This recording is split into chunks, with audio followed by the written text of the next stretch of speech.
The statements we're about to show you are from the Holy Quran, and is said to be the official, unchanged, pure word of God, revealed over 1400 years ago.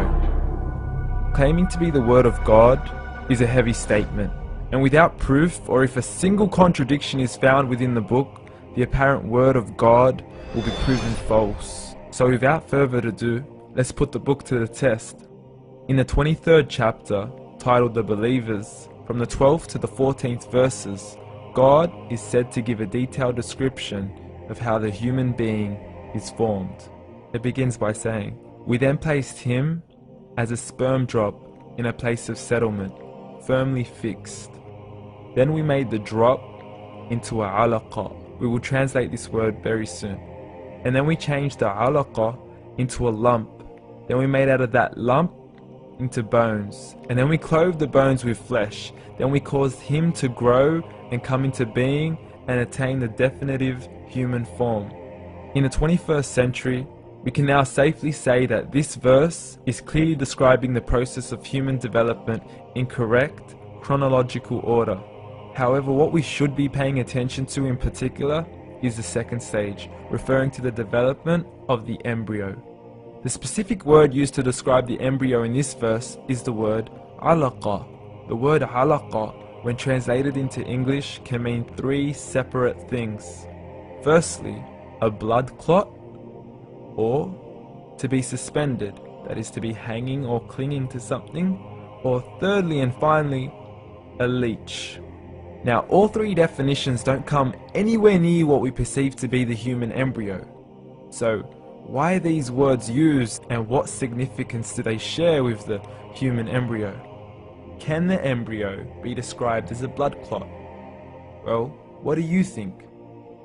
In the 3rd week of embryonic development, a tubular heart joins with the blood vessels to form a primordial cardiovascular system, and by the end of the 3rd week, the blood is circulating and the heart begins to beat on day 21.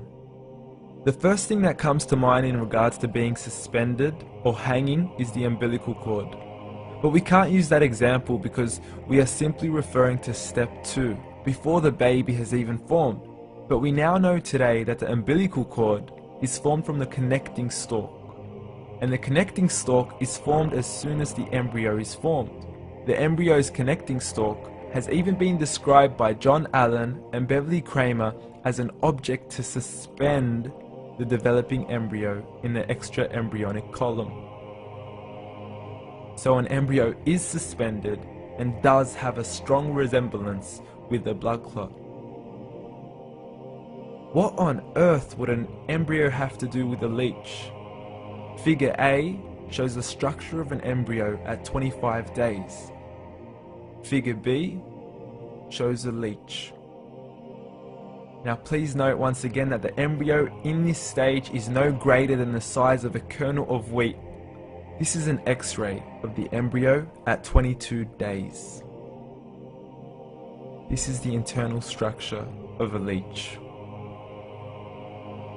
It's mind-blowing stuff, but you still haven't seen anything yet. This is the head of the embryo at 22 days. The detail you are seeing right now is absolutely impossible to be seen with the human eye and can only be seen with a microscope. This is the back end of a leech. There's no other words used to describe this other than mind-blowing. The pictures we have shown you are impossible to be seen with the human eye, or even to be predicted by the human mind. Once again, the verses we have shown you were revealed over 1400 years ago to a man who couldn't read nor write. Are these the words of God? Descriptions of the human embryo in the Quran cannot be based on scientific knowledge in the 7th century. The only reasonable conclusion is that these descriptions were revealed to Muhammad from God, from God, from God, from God.